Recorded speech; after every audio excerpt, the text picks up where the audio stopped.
Welcome to Enhanced Coaching Center.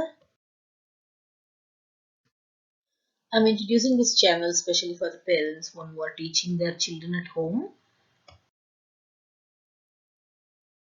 Previous lesson we have learned how to read English alphabet and write.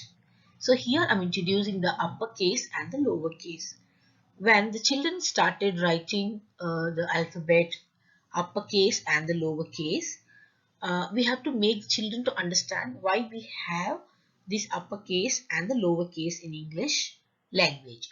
So give some examples to the children, take some sentences and show it to them, and also make them to understand when a sentence starts.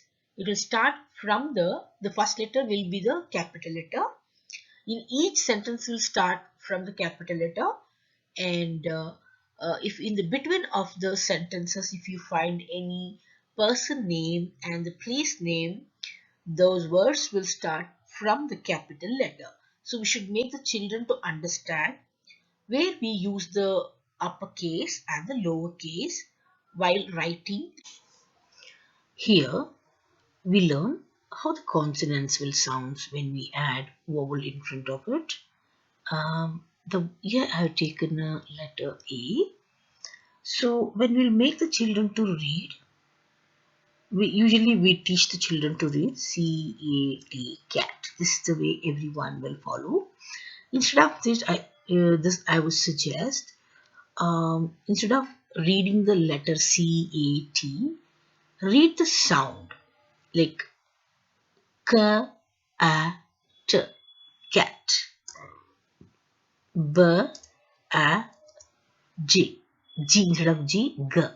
B-A-G, bag. J-A-M, jam. W-A-N, van. M instead of M, M-A-N, man. Now we look if the word starts from A, that means vowel A, how these words are going to sound.